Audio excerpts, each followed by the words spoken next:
Okay, tonight I want to talk about the FCA. The Force Accustomed to Áitiúil was set up in 1940 something, and it was in response to the Second World War, and the purpose of that organisation was to be an auxiliary for the permanent defence forces. And originally it was broken up into army and police at the time, the local defence force. It was all about maintaining control in the country during the back end of the war. Later on, it many over that time period, many units were set up throughout the country, and indeed there was thousands of young people involved with it on a regular basis. Theoretically, they should have started at 18, but younger people were able to get into it. However, as long as they had good character and as long as they followed their orders and they practiced the discipline, everybody was happy to let it go the way it was. Here we have a few photos from the documentary, and here we see what's his name, President of Ireland, inspecting troops there back in 1945. And as you can see, there was large amounts of people, and as you can see, they were all grouped into units. In this picture, you have a company of men split up into three platoons, and actually there's another platoon in front there. It might be a battalion actually. And these people would get together on a regular basis, usually on a Tuesday night. They'd be unpaid. All they would get would be the uniform itself. And on a Tuesday night, they would spend that night marching, or they would start marching and stuff, mainly. A lot of tactics, a lot of manuals that had to be read up on and practiced, lesson plans, instructions. Officers would have time to meet up with each other and discuss activities that would be run later on in the year. Back at the time, they used to go away it used to be 2 weeks, and then it was dropped down to 1 week. This was way back in the 50s and 60s. Throughout the documentary, we are interviewing a high-ranking officer. I would dare not say his name because it's not. I don't actually see it on the documentary. However, he points out that basically the purpose of the FCA was to be auxiliary to the permanent defence forces, and he said it in it that the FCA were an integral part of the force, and in times of a crisis the FCA would be able to fill the numbers that are needed by the army. Here's another picture. It's a group of lads that are out in the field and they're taking instruction. I think they're actually building a bridge at the time. As you can see, they're in their 18s, 19s, 20s, and they're fairly burly looking fellas, you know. Another part of the FCA was the Sloomery, and their job was basically to augment the Irish Navy. And of course, they too had to meet up regular basis, and they would have to go out on those boats, on the ships, and the boats actually, and they would again learn lots of discipline, lots of skills and crafts. We also had the cavalry, and there was a cavalry base in Longford, and there they'd have a unit there, and they'd meet up in Longford barracks regularly, and their job was basically learn about the mechanics, the machines, the operation of those machines, keeping those machines up to scratch and ready for deployment. Here we see a picture there of a group of a section. It looks like a section. Yeah, there's about three or four vehicles, and yeah, they're broken down into teams, standing by, ready to mount those vehicles. Here you see a picture of them leaving Longford Barracks. It was very exciting. Longford was a very busy town, and the barracks, when it was open, was a hub of activity. And regularly, what would happen was the FCA, even myself, I went to Longford Barracks, and what that meant was the FCA would go in and we would stay in that barracks for a week, sometimes 2 weeks, and that way we brought money into the town. We'd be going shopping downtown a lot. We'd be buying pizza and chips and uh, the odd night out as well. And it was welcome. It was a welcome boost to the local economy. And for the barrack towns, it was a source of income. Here you see a mortar crew, a heavy mortar crew. They're basically working with a heavy mortar, and as you can see, they're all in uniform. They all seem to know what they're doing. Of course, before that mortar has been deployed out to the firing range, all those lads would have to know absolutely everything about that weapon system. And of course, yes, it does sound dangerous, a bunch of young lads learning how to fire a heavy weapon. But in reality, the vast majority of the FCA, LDF, and the Slow Marie, the vast majority of them, they all went to be perfectly good characters. Um, we did have terrorist organizations operating in the country at the time, and I can categorically say that there was nobody from the FCA involved in those organizations.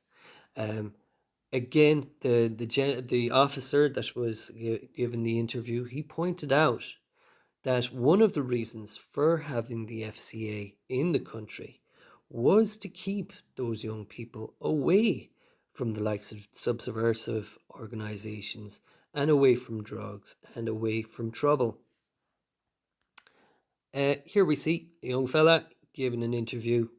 He's beside his heavy mortar and he's explaining to everybody the benefits that he gets from going out on the occasional Tuesday or the occasional weekend and spending a week away on training. Here you see a more heavy mortar group, right? As you can see 5 lads there. You've got a sights man, you've got a fella for loading the mortar gun, you've got a fella to carry the ammunition to the loader, and you'll have an officer commanding. And they each had a specific role to play in the operation, in the efficient and effective operation of that weapon system. To learn something like that was very empowering. It gave not just young people, but older people as well, a sense of authority and a sense of relevance, of being part of something bigger. Here you see the lads in the barracks. Barrack life, you have to experience it for yourself to understand the crack, the banter, the trouble we had in those rooms when you had about 10, 15, 20 lads sleeping together. All sorts of things used to start happening. There'd be people snoring, and there'd be, fellas coming in late at night, and just the crack of it all, like legendary. I mean, the memories, they'll last you a lifetime. In the morning, for most of us, we'd be sleeping, but for some, they would be given duties. And this fella here, he would have been up all night long, basically manning that post. For what particular reason?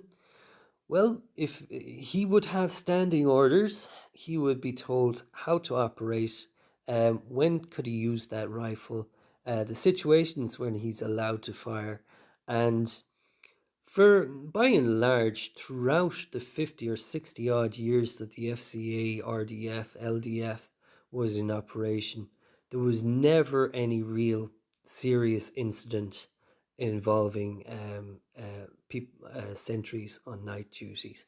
The one incident that comes to mind was where a gang had broken into the back of a barracks in Dublin. They stole a truck that had drugs in it. The guards had impounded that truck, and it was inside in the barracks, and the gang actually got in, stole the truck, and in the end no shots were fired at the time. There was an investigation done.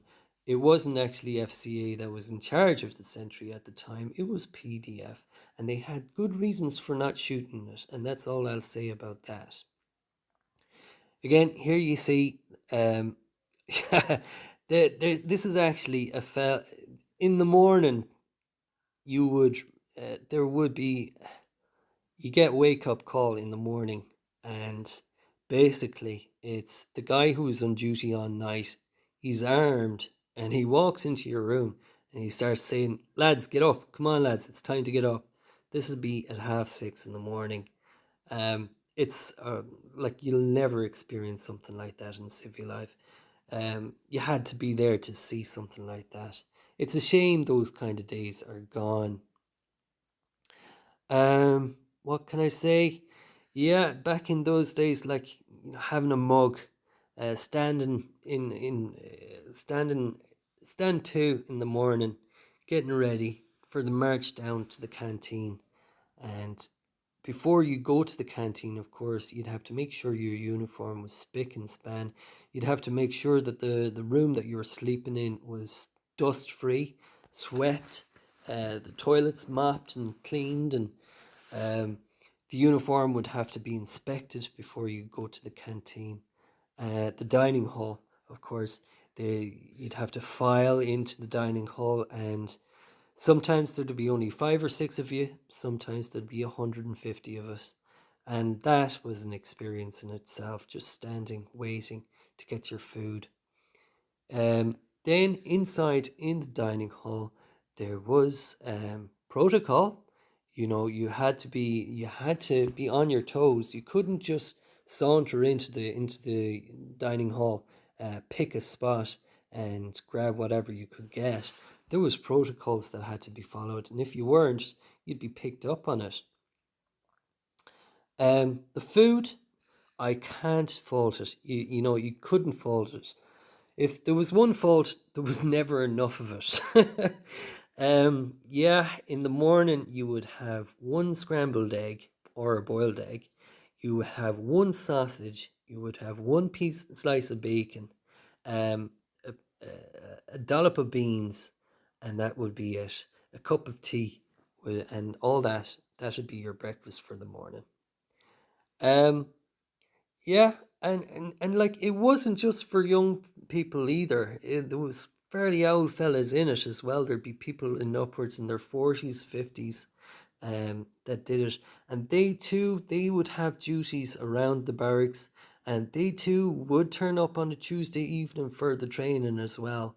And you know, some of them were very great in instruction, some were very good for administration. Everybody had a role when you were in the FCA. Every morning, the flag would have to go up. Um, to do that, there was serious ceremonial protocol that had to be made. There would be stand two, there would be guard of honor, and officers would raise the flag. Everybody would stand to attention throughout the barracks until that flag was fully raised, and then everybody could get on with their business. In the summertime, the lads back in the old days, in the old FCA, those tents would have to be set up. You know, a bunch of lads would have to put those tents together before they could, before anything could happen. And as soon as those tents were up, as soon as everybody was registered, everybody would have to be mobbed. What that meant was you'd have to go to see the doctor and tell them, yes, I am fit for duty. And they'd take a look at you and say, fine, sign your name at the bottom of this AF30 form, and off you go. And Lana Ryan Clár, you'd be straight into the thick of it. There would be lesson plans that would have to be done up, groups would have to be formed up, sections would be taken away, and they'd be allocated NCOs. The NCOs would be briefed by their senior NCOs, and the officers would be keeping an eye on the NCOs. And that it would be a strict military regime for the full 2 weeks. Here we see a fella, he's got a rifle in his hand, a very determined look, and he looks like he's in his element. This fella would have been trained up on how to carry that Lee Enfield rifle, and he would know everything about that rifle. He'd keep it polished up and cleaned. He'd even know the number of the rifle, so that if he was in a barracks, if he was part of a military barracks, he could go into the storeroom and he'd go up to the quartermaster and he'd say, "Can I have Lee Enfield number 613356?" And the QS wouldn't even have to ask him why, because the quartermaster would know that this fella knew his rifle, and that rifle would have the sights fitted to his eyesight. So if there was an emergency, all he had to do was throw in his number and he'd get the rifle that he needs. Again, here we see a senior member of the FCA addressing the younger members of the FCA. Age meant experience, age meant wisdom. And one of the things that I learned when I was in the RDF back in 2003 to 2012, those guys, you listen to them, because a lot of those guys, many FCA personnel never actually saw any action. However, there was a few. A few did end up at the border. A few of them did see and witness an awful lot of stuff. And you listened to those guys. You paid attention to those guys. And we did. We really respected those guys. Here we see, this is the back of the range. These are oh my God, I can't believe I've forgotten all about this. This is the butts. This is the butt area where you raise the targets and you drop the targets. When those targets had to be manually operated, so when you pull down that target, you have to patch it up with stickers, and then when you get the order to raise the targets, you'd lift that thing up into the air nice and high, and then you'd step back against the wall so that any ricochets, bullets flying, they'd be kicking into the dirt short of the target, or they'd be flying overhead, banging into the hill that's behind those targets. And occasionally you'd hear a ricochet where it bounces off a stone.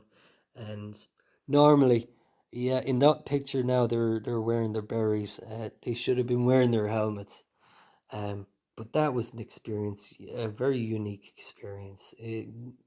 Theoretically, you were actually under fire there. You were in protected area, but it was something we were all used to doing. Here we see a rifleman. He's carrying a Lee Enfield.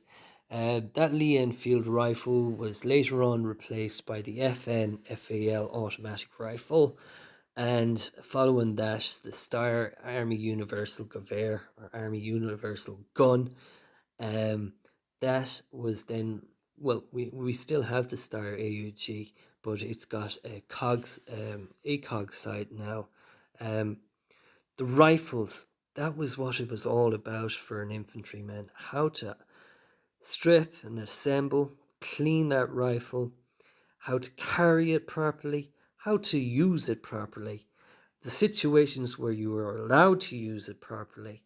There was so much discipline involved with the training of an infantry soldier, and it was fascinating stuff.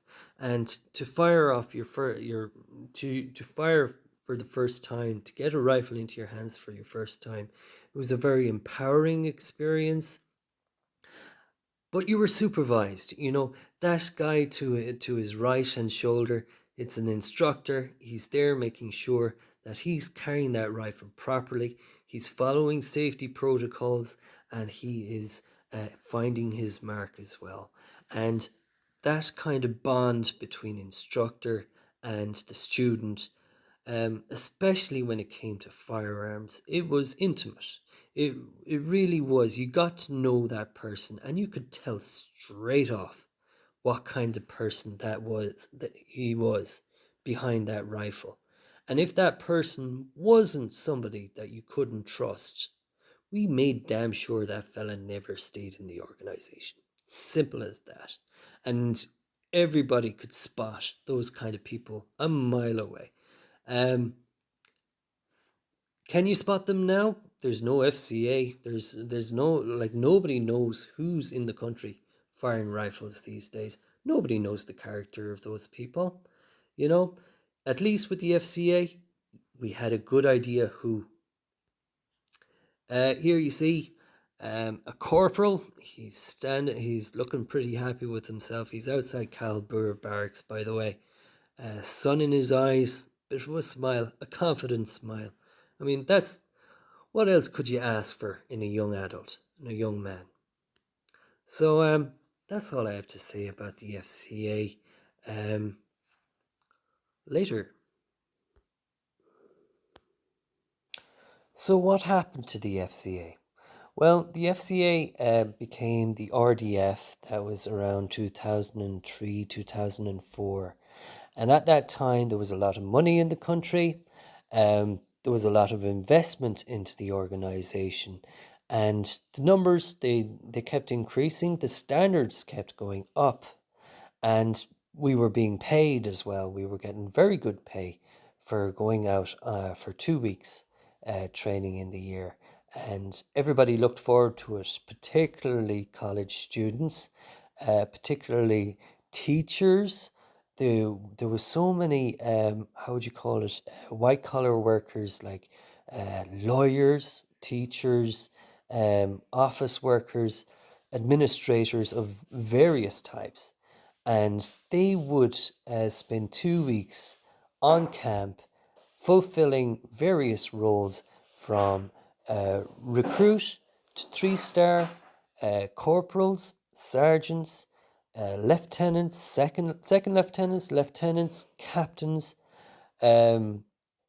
commandants, and colonels. We had colonels in the army, in the Army Reserve, and they were very respectable people with very respectable backgrounds, very reputable people, well-known people, and it worked to them as well to have that rank added on to whatever else that they were doing in their careers or in their lives. So as I said, back in 2007, 2008, it kind of started to collapse on account of the recession that came after the boom. And what happened was the government had to do an audit of all government activities, and there was various reasons why they wanted to bring down the numbers in the FCA. Firstly, there was a bit of a compensation culture at the time. People were looking for compensation for accidents, for deafness, and for the food as well. So having the FCA, the RDF, for a lot of people, they were starting to take advantage of the organization. So what the government did was they outlined key performance indicators for the organization. Some of those indicators, for example, meant that everybody had to show up for training every Thursday, every month for the entire year. Members would have to show so many man hours whenever they went on duty. They would have to sign up to say that they were putting in X amount of hours. and there was only so many man hours per unit per brigade. There was two brigades at the time. There was three brigades at the time. The brigades were broken down even further. There was only two brigades, Eastern and Western. It also meant that people in Castlebar would then have to travel all the way to Athlone for various range practices. Um, we no longer had transport anymore. We had to find our own way to Athlone whenever we had to. Um, there was some accommodation for those of us who were living far away from Athlone, insofar as if we were doing summer camps, we would be allowed to stay in barracks. It worked out for a couple of years, but finally we lost that privilege to actually stay in Athlone, and we would end up either having to rent or stay in a B&B, or yeah, we were given opportunity to go back home, but that meant getting up at 5:30 in the morning to travel from Ballyhonus to Castlebar, get picked up in Castlebar to be in for a parade at 8:30. It was very, very difficult, very, very challenging to make up for those man hours, to actually be available for the army whenever they required. And that was it. We were no longer Army Reserve, or we were no longer the RDF. We were now Army Reserve, which meant that we had to be trained up to the same standard as regular army, which in itself was too challenging in the end. And our representatives, we had representation go to Leinster House, and there was reviews of those key performance indicators. It was a very challenging time between 2015 and 2016, 2017. We did have very good people make very good representation on behalf of the reserves, but it we were up against it. We simply could not meet those key performance indicators, even if we tried. It was very difficult to join the Army Reserve after that, and I left the Army Reserve in October 2015. Um, I was feeling a little disappointed. I actually tried to get back in, um, but I couldn't. You couldn't. And today, the Army Reserve operates very differently from the way the FCA used to work. The government will never take on so many personnel as they did back in the FCA. They can't. There's so much precedent for against um, bringing in bringing in large numbers of personnel into the defence forces. Going forward, the defence forces have to make do with smaller numbers, more capital intensive, more technologically intensive.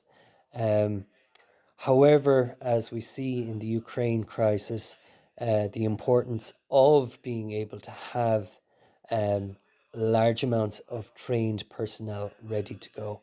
But realistically, we'll never see a war like the likes of what's happening in Ukraine um, come to Ireland, at least. We really don't know what's going to happen in the future. Um, but what more can I say about the FCA? It was a wonderful, wonderful organisation. It kept a lot of people out of trouble. It empowered people, and it was a safe organisation. We were working with dangerous weapons. We were learning dangerous things, but we were respectable, and we never caused any real harm to anybody. In fact, we were a joke. We were the Free Clothes Association. We were like, people played us down. But in reality, we were essential.